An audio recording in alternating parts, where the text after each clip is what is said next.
Quiero que en esta mañana abra su Biblia conmigo en el Evangelio de San Juan. Gracias. Evangelio de San Juan, capítulo 3, verso 31.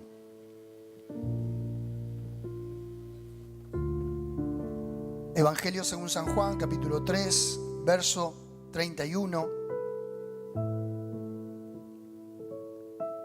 Leemos la palabra en el nombre del Padre, del Hijo y del Espíritu Santo.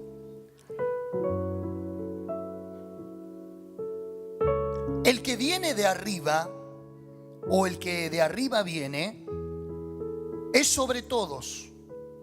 El que es de la tierra es terrenal, y cosas terrenales habla. El que viene del cielo es sobre todos, y lo que vio y oyó, esto testifica, y nadie recibe su testimonio. El que recibe su testimonio, este atestigua que Dios es veraz. Porque el que Dios envió, las palabras de Dios habla, pues Dios no da el Espíritu por medida. Es interesante el texto porque dice, el que Dios envió, las palabras de Dios habla, verso 34, pues Dios no da el Espíritu por medida. En otras palabras, nosotros somos los que le ponemos una medida a Dios. Dios no tiene medidas, pero quiero que vaya ahora también conmigo al capítulo 20 de San Juan, capítulo 20, verso 11. Dice: pero María estaba fuera llorando junto al sepulcro, y mientras lloraba se inclinó para mirar dentro del sepulcro y vio a dos ángeles con vestiduras blancas que estaban sentados, el uno a la cabecera y el otro a los pies, donde el cuerpo de Jesús había sido puesto. Y le dijeron: mujer, ¿por qué lloras? Les dijo: porque se han llevado a mi Señor y no sé dónde le han puesto. Cuando había dicho esto, se volvió y vio a Jesús que estaba allí, mas no sabía que era Jesús. Jesús le dijo: mujer, ¿por qué lloras? ¿A quién buscas? Ella, pensando que era el hortelano, le dijo: Señor, si tú lo has llevado, dime dónde lo has puesto y yo lo llevaré. Entiéndase que la mujer viene de un cuadro dramático y de una connotación tan agresiva como fue la cruz del Calvario. Usted sabe, y no voy a reparar en detalles, lo violento, lo abrupto que fue la crucifixión. Ese método tan despiadado que utilizó el Imperio Romano por muchos siglos para ejecutar a los delincuentes. María está bajo el efecto de lo que se llama duelo. El duelo son el encuentro de dos emociones que se debaten entre sí. La persona que no logra evaluar todavía ese sentimiento negativo de las pérdidas, de la ruptura de los afectos. María todavía está sangrando, por decirlo de alguna manera, en su corazón, porque ya no lo tiene al Jesús físico. Están de más las palabras, están de más las promesas, están de más las experiencias vividas a la hora de semejante desarraigo afectivo. Ella está tratando de elaborar el duelo, al menos queriendo tocar el cuerpo de nuestro Señor Jesucristo. Pero nosotros, viéndolo de este lado de la historia, sabemos que se está cumpliendo el efecto de la resurrección. Ella no lo puede ver porque todavía, valga la redundancia, no pasó de este lado de la historia. Así que lo único que quiere es encontrar al maestro, al menos acariciar ese cuerpo inerte que le recordaría experiencias pasadas satisfactorias. Pero no lo encuentra. Es tal la angustia que se apoderó de ella que no repara en que está en un contacto directo con el mundo sobrenatural. Y me remito a decir que ángeles le están hablando, y sin embargo ella le responde como a cualquier mortal. Los ángeles le dijeron: ¿por qué lloras? Y ella le dice: porque no encuentro a mi maestro. El mismo Jesús le está hablando. Pero qué verdad es que cuando uno está ahogado por la depresión o por el desconsuelo o por la angustia extrema, uno hay veces no repara ni siquiera quién tiene adelante. El mismo Jesús le dice: ¿por qué lloras y a quién buscas?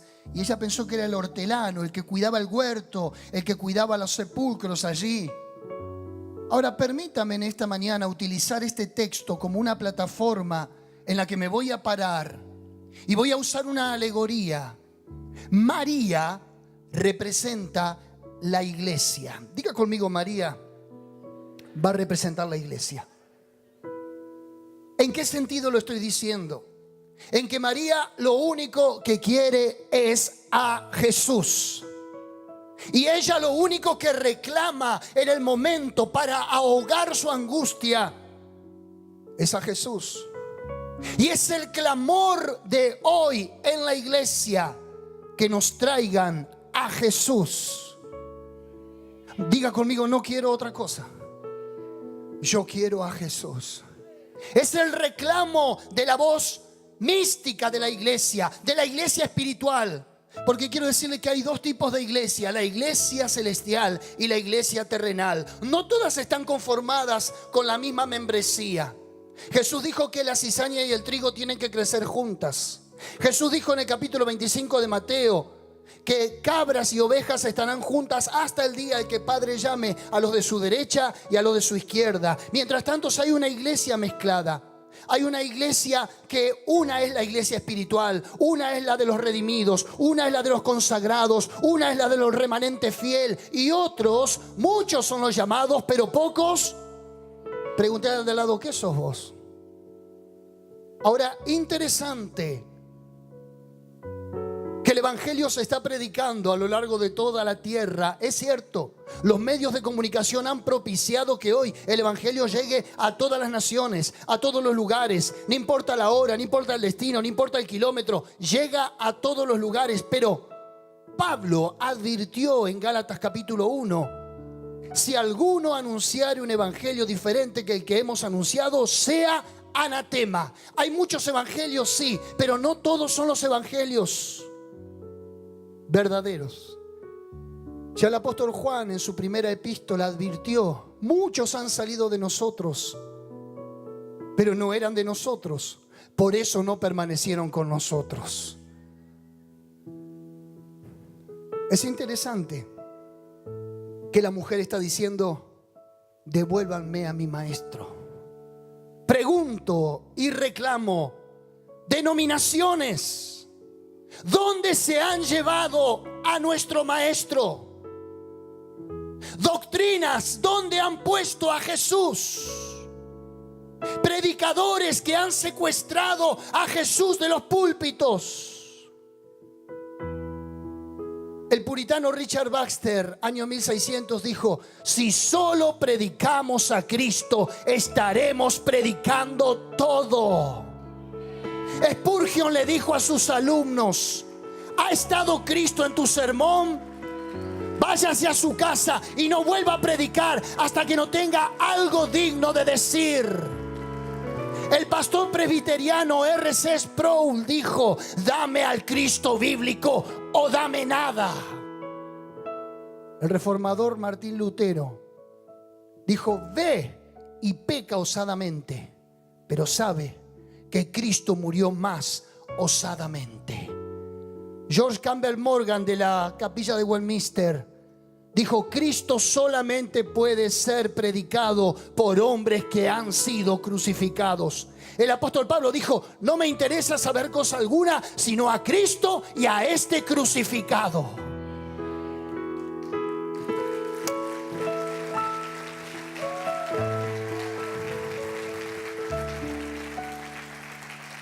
Voy a hablar de algunos testimonios de gente, escúcheme bien, que no es cristiana. ¿Qué le merece Jesús al ellos no alinearse a nuestro credo? Le voy a hablar de declaraciones de historiadores, periodistas, pensadores, intelectuales, pero que no son de la fe. Por ejemplo, Rousseau pregunta: ¿puede la persona cuya historia relatan los evangelios, ser un hombre. ¡Qué dulzura! ¡Qué pureza en sus maneras! ¡Qué bondad tan estimulante en sus instrucciones! ¡Qué sublimidad en sus máximas! ¡Qué profunda sabiduría en sus discursos! ¡Qué lucidez mental! ¡Qué ingenuidad de justicia en sus réplicas! Sí, si la vida y la muerte de Sócrates fueron la de un filósofo, la vida y la muerte de Jesucristo son las de un Dios. Ernesto Renan, el gran poeta, dijo: cualesquiera que puedan ser las sorpresas del futuro, Jesús jamás será sobrepasado. Wells, el destacado historiador, fue consultado respecto a cuál persona había dejado la más permanente impresión en la historia, y él replicó, juzgando la grandeza de una persona por las normas históricas, mediante esta prueba Jesús está en el primer lugar. Griffith Thomas señala que el mensaje de Cristo es inextinguible. Cada generación lo encuentra nuevo y excitante. Mark Hopkins afirma que ninguna revolución que haya tenido lugar en la sociedad puede compararse con la que ha sido producida por las palabras de Jesús. Kenneth Scott Lauret, el francés, dijo: el gran historiador del 1949, a medida que pasan los siglos, se va acumulando la evidencia de que, medido por el efecto de la historia, Jesús es la vida más influyente que haya existido sobre este planeta, y esa influencia parece ir en aumento. Philip Schaff, teólogo liberal, dijo: este Jesús de Nazaret, sin dinero, sin armas, conquistó más millones que Alejandro, César, Mahoma, Napoleón. Sin ciencia ni erudición, derramó más luz sobre las cosas humanas y divinas que todos los filósofos y eruditos combinados. Sin elocuencia de las escuelas, habló tales palabras de vida como antes nunca habían sido dichas, y como lo han sido dichas después, y produjo efectos que yacen más allá del alcance del poeta o el orador. Sin escribir una sola línea, puso más plumas en acción y proveyó más temas para sermones, oraciones, discusiones, volúmenes eruditos, obras de arte, cánticos de alabanza, que todo el ejército de grandes hombres de los tiempos antiguos y modernos.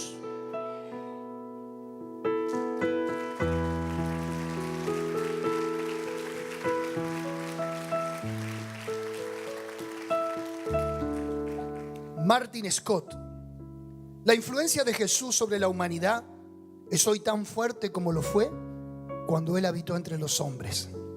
Napoleón Bonaparte dijo: la naturaleza de la existencia de Cristo es misteriosa. Lo admito, pero este misterio satisface las necesidades humanas. Si se lo rechaza, el mundo es un enigma inexplicable. Si se lo cree, la historia de nuestra raza es explicada satisfactoriamente. George Buttrick, escritor famoso, escribió en la revista Life Magazine: 19 largos siglos han venido y se han ido, y hoy Él es la pieza central de la raza humana y el dirigente de la columna del progreso.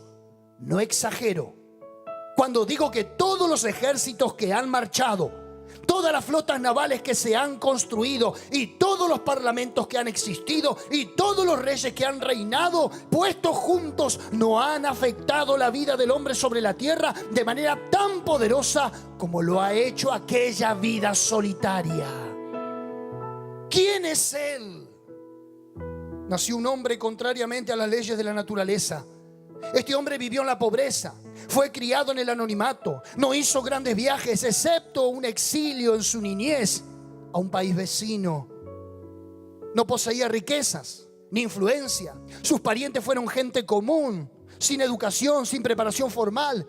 Durante su infancia provocó pánico a un rey, y en su niñez dejó asombrado a los doctores. En su edad adulta rigió el curso de la naturaleza y caminó sobre las aguas como sobre una calle pavimentada. Sanó a multitudes sin medicina y no cobró por sus servicios. Nunca escribió un libro y sin embargo, todas las librerías de un país no podrían albergar a los libros que se han escrito respecto a él. Nunca dirigió un ejército, ni enroló un soldado, ni disparó un fusil. Sin embargo, ningún líder ha tenido más voluntarios que, bajo las órdenes, hayan hecho que más rebeldes amontonen sus armas y rindan su bandera sin disparar un solo tiro. Nunca practicó la psiquiatría. Sin embargo, ha sanado más corazones quebrantados que todos los doctores juntos, de cerca y de lejos. Una vez cada semana, las ruedas del comercio dejan de girar y las multitudes emprenden el camino hacia las asambleas de adoración para tributarle homenaje. ¿Qué dijo María? ¿Dónde se han llevado a Jesús? La mujer, bajo el efecto de la angustia y con la ingenuidad que la caracterizó, reclamaba un cuerpo inerte. Los despiadados soldados jugaron cuando todavía el cuerpo estaba caliente a los pies de la cruz. Jugaron a los dados por la túnica. Quiera Dios que la iglesia esté lejos de esa experiencia, que mientras nuestro Señor Jesucristo está sangrando en un madero, estamos abajo jugando quién se lleva la bendición más grande. El que tiene oído para oír, oiga. La iglesia de Apocalipsis cierra en el capítulo 22 diciendo: el Espíritu y la iglesia dicen: ven, Señor Jesús. La riqueza no está en lo que Él nos pueda dar. En el Sermón del Monte, Mateo capítulo 4, verso 23 dijo: buscad primeramente el reino de Dios y su justicia, y lo demás, y lo demás, y lo demás vendrá por añadidura. El que tiene al Hijo tiene la vida, y la vida era la luz de los hombres. Qué tristeza que al final de los tiempos, la historia dentro de las 7 iglesias de Apocalipsis, capítulo 2 y 3, cada iglesia representa un tiempo profético vivido en la historia. A nosotros nos toca el último puesto, la iglesia laodicense. La iglesia que dice: tengo todo, me he enriquecido, no tengo falta de nada. Pero Jesús le dice: tú no sabes que eres un ciego, desnudo y desventurado. Compra colirio para tus ojos y compra oro refinado en fuego para que te vistas y cubras la vergüenza de tu desnudez. Jesús replica y dice: he aquí, estoy a la puerta y llamo. Si alguno oye mi voz y abre la puerta, entraré a él y cenaré con él y él conmigo. Lo irónico del pasaje es que Jesús, el anfitrión de la casa, está afuera golpeando la puerta y nosotros enfiestados aquí adentro. Ojalá nunca se cumpliera ese pasaje. Juan capítulo 1, verso 8 al 11. A lo suyo vino y los suyos no le conocieron.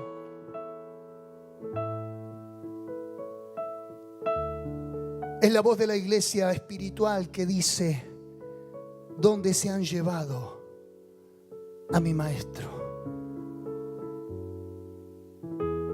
Pero empecé mi texto de pila leyendo el capítulo 3 del Evangelio de San Juan. Porque el que Dios envió, las palabras de Dios habla, pues Dios nos da el Espíritu por medida. A la medida la pone usted, a la medida la pongo yo. Pero según Pablo en Efesios capítulo 4, él dice: hasta que todos lleguemos a la medida de la estatura, de la plenitud del varón perfecto. No hay límites. En Dios no hay límites.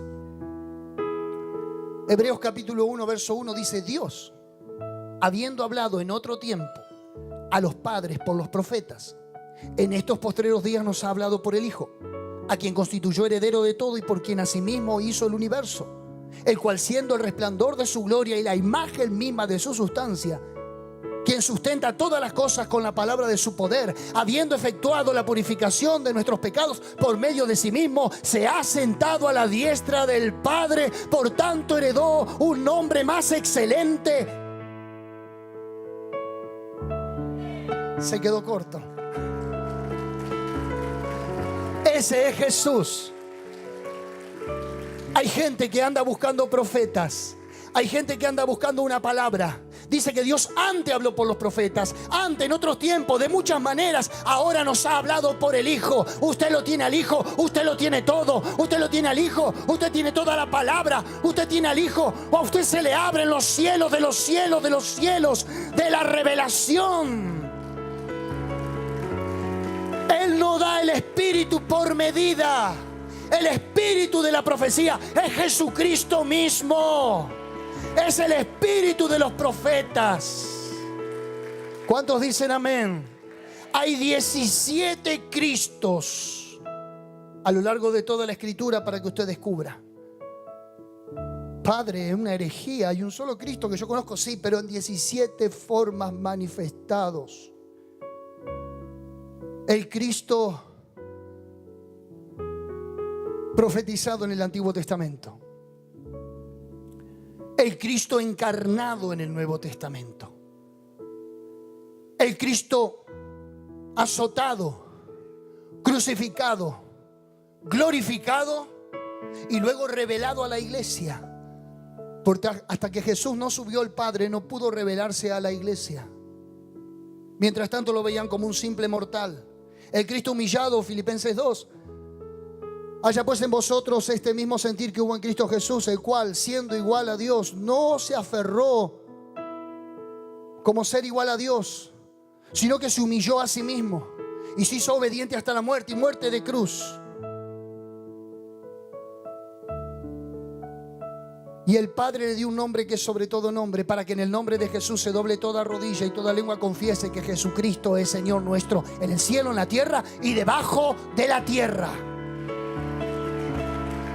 En el libro de los Hechos, capítulo 2, en adelante hasta el 28, vemos al Cristo ramificado. En el capítulo 7 de Hechos vemos al Cristo confesado. Allí está el primer mártir, Esteban, dando testimonio de aquel que limpió nuestros pecados. Él dijo: veo los cielos abiertos y al Cordero de Dios sentado a la diestra del Padre. El Cristo predicado, 2 de Timoteo 4, dice: te encarezco delante de Dios y del Señor Jesucristo, que juzgará a los vivos y a los muertos en su manifestación y en su reino, que prediques la palabra, que instes a tiempo y fuera de tiempo, redarguye, reprende, exhorta con toda paciencia y doctrina, porque vendrán días donde no sufrirán la sana doctrina, sino que teniendo comezón de oír, se amontonarán maestros conforme a sus propias concupiscencias. Pero tú, sé sobrio en todo, soporta las aflicciones, haz obra de evangelista, cumple tu ministerio, porque yo ya estoy para ser sacrificado. He corrido la carrera, he guardado la fe, he peleado la batalla, por lo cual me está guardada la corona de justicia, la cual dará el Señor juez justo a todos los que esperan su venida. El Cristo de la preexistencia dice que Él es antes de la fundación del mundo y que por Él y para Él fueron todas las cosas creadas. Él es el primogénito de entre los muertos, el primogénito de la creación. Él es la cabeza de la iglesia. El Cristo anunciado en el capítulo 1 de Romanos dice: porque el evangelio es poder de Dios para salvación a todo aquel que cree. El Cristo manifestado en Juan 1, el verbo se hizo carne. El Cristo profetizado en Hebreos, simbolizado en los profetas, era el Isaac, era el José, era el Moisés, era el Josué, era el David. Sí, nosotros entronamos estos hombres como grandes hombres de la historia, pero eran tal cual usted y tal cual yo. Estaban sujetos a las mismas pasiones y a las mismas debilidades. Lo que tenemos que ver en esos hombres es la persona de Cristo manifestado en ellos. El Espíritu de Cristo estaba en ellos y el Espíritu de Cristo está ahora en usted y en mí. En los postreros días derramaré mi espíritu sobre toda carne y profetizarán vuestros hijos y vuestras hijas Vuestros ancianos soñarán sueños y vuestros jóvenes verán visiones. El Espíritu de Cristo está en usted. Vuelvo a replicar, Dios no da el Espíritu por medida. Usted es el que le ha puesto un tope a la plenitud de Dios.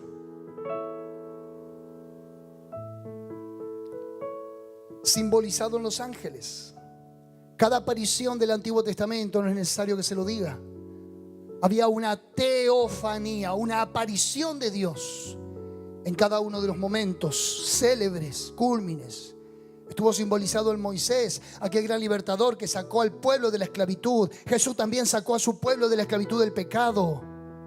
Simbolizado en los sacerdotes, Aarón, Melquisedec y todos aquellos que ofrecían como mediadores delante de Dios un sacrificio para la remisión del pecado. Lo interesante es que Jesús no solamente fue el sacerdote que oficia de mediador entre Dios y los hombres, sino que también era el sacrificio que hacía acepto al hombre delante de Él. Simbolizado en los sacrificios, Él es el Cordero de Dios que quita el pecado del mundo. ¿Dónde se han llevado a este Jesús? María preguntó, ¿dónde lo han puesto? Para que vaya y lo vea. Toda nuestra liturgia debe hablar de Él. Nos tienen que ver en las calles y tienen que decir, ahí va uno de los que estaba con Jesús. Los discípulos en el libro de los Hechos se los conocía. Eran del vulgo y sin letra, no importa eso. Hablaban igual que Jesús. Caminaban igual que Jesús. Perdonaban igual que Jesús. No importa la casa. No importa un mejor coche. No importa un futuro prometedor. Eso viene por añadidura. Dios no da su espíritu por medida. Pero si no tengo a Cristo, no tengo nada. Todo carece de valor. Todo carece de significado. La iglesia de los últimos tiempos va a caminar en un poder sobrenatural.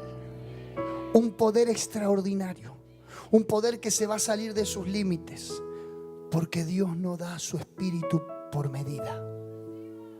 Amén. Ahora, termino con esto. ¿Quería comer temprano a su casa? Vieron que nosotros lo tenemos como el paladín a Elías, ¿verdad que sí? Hay que estar con 400 brujos en el Monte Carmelo. Un hombre contra 400. Un hombre contra una potestad demoníaca, como lo era. Habían contaminado y diseminado el culto a Baal en Israel de una manera denigrante. El culto a Baal, para ubicárselo y contextualizárselo hoy en la historia, era el culto a una entidad masculina. Y el culto a Asera, con el que peleó Elías, era una entidad femenina, pero estaban representados ambos por los órganos reproductores del hombre y la mujer. Por eso es que la masonería en el año 1777 erige 3 obeliscos en lugares importantes en el mundo. Uno en la Catedral de San Pedro, frente a la Catedral de San Pedro, Ciudad del Vaticano. Otro frente a la Casa Blanca en Washington, D.C. En Egipto hay muchos obeliscos, pero un tercer obelisco lo trae un arquitecto francés en una de las conmemoraciones de la fundación de Buenos Aires, Avenida Corrientes y 9 de Julio. El obelisco es el culto a Baal, es un falo, es el miembro viril masculino. No se vaya a sacar una foto al obelisco. Ese ídolo estaba representado por medio de un miembro. Es increíble cómo Elías pelea en su época contra una perversión sexual El culto a Baal sostenía que cuando en determinada época del año Baal y Asera se unían en el acto sexual, la tierra recibía fertilidad.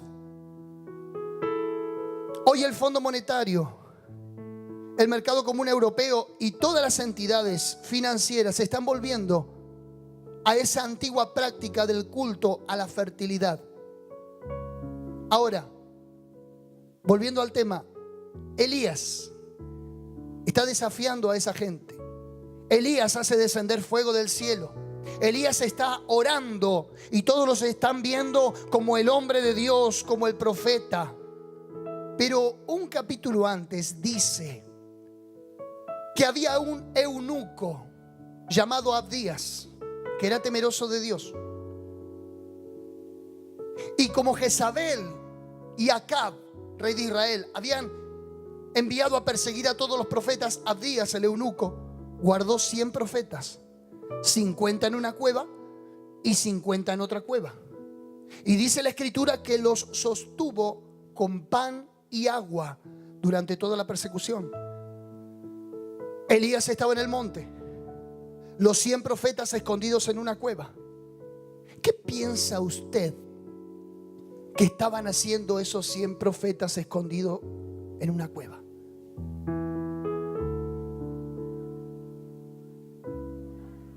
Bien, acertado. Pero nunca reparamos en la oración de ellos. Reparamos en el que está en el monte, celebrando la victoria, desafiando, tomando, conquistando, descendiendo fuego del cielo. Hace algunos años atrás el Espíritu me habló muy fuerte con esto y me dijo: vienen días sobre la iglesia y sobre todos aquellos anónimos en las filas de las bancas sentados, que estarán sosteniendo las manos de los que están en la primera fila de batalla. Esa victoria no era de Elías, ese protagonismo no era de Elías, era de los que estaban encerraditos allí orando con pan y agua de angustia, pero que estaban sosteniendo las manos de los que pelean en la primera fila de batalla. Iglesia, viene tu tiempo. Iglesia, viene el momento donde Dios te va a visitar y te va a sostener y te va a poner las victorias y las batallas más grandes que serán peleadas para el cambio radical de una sociedad. No te preocupes por el protagonismo, no busques la popularidad, no busques el ser aplaudido por los hombres, busca el ser reconocido por Dios, aún en la cueva de tu cautiverio. Es el tiempo de la iglesia, es el tiempo de los creyentes. Marcos capítulo 16 verso 15 dice: y estas señales seguirán a los que creen, en mi nombre harán. Pero no para que seas solamente un ministro ordenado, no para los que tienen ministerio solamente, no para los que puedan tener una fama y una popularidad. Es la iglesia la que predomina, porque es la iglesia la que viene a buscar a nuestro Señor Jesucristo. Los hombres van y vienen, la iglesia permanece. Quiero que te pongas de pie en esta mañana. Él no da su espíritu por medida. Pero yo siento que algunos le han puesto una medida a Dios. De hecho, hasta acá. Y Jesús quiere seguir avanzando. Y Jesús quiere seguir dándote. Y Jesús se quiere seguir revelando a tu vida. ¿Sí? A otros le han llevado el maestro del lugar en donde pueden encontrar el consuelo. Pero quiero decirte que acá está Cristo. Está acá Cristo. No se ha ido de la escritura, no se ha ido de la palabra, no ha abandonado la iglesia y no ha abandonado los púlpitos. Este Cristo seguirá y seguirá y seguirá siendo proclamado, entronado, alabado, exaltado. Él seguirá transformando vidas. Él no se queda con los fracasos pasados. Él crea nuevas realidades todos los días para tu vida. Levanta tus manos y decirle: Señor, yo quiero de esa plenitud ahora. Esa plenitud sale de la palabra y ahora viene sobre tu vida. Cierra tus ojos, levanta tus manos y decirle: dame de esa plenitud, Señor. Dame de esa plenitud, Señor. Dame de tu plenitud, de tu persona. Señor, no quiero otra cosa, no necesito otra cosa. Que hoy sea, Señor, nuestro pan y que hoy sea nuestro vino, tu presencia. Señor, ahora imparte a quien tengo a mi lado con tu presencia y con tu poder, para que sean satisfechas todas sus necesidades en esta mañana. Dolencias, angustias, quebrantos, todo lo que pueda ser o representar una zozobra en esta mañana sea restaurado, sea sanado, sea liberado. Algo que se libere en el interior de mi hermano, de mi hermana, ahora en el nombre de Jesús de Nazaret. Toda cosa que ojo no vio, ni oído yo, ni ha subido a corazón de hombre, manifiéstala, Señor, aquí. Manifiéstala, Señor, aquí. Manifiesta tu poder. Aquí está tu iglesia reunida. Aquí está el Espíritu de Cristo manifestado y moviéndose con poder, con poder, con poder. El mismo manto del Señor Jesucristo está reposando en este lugar.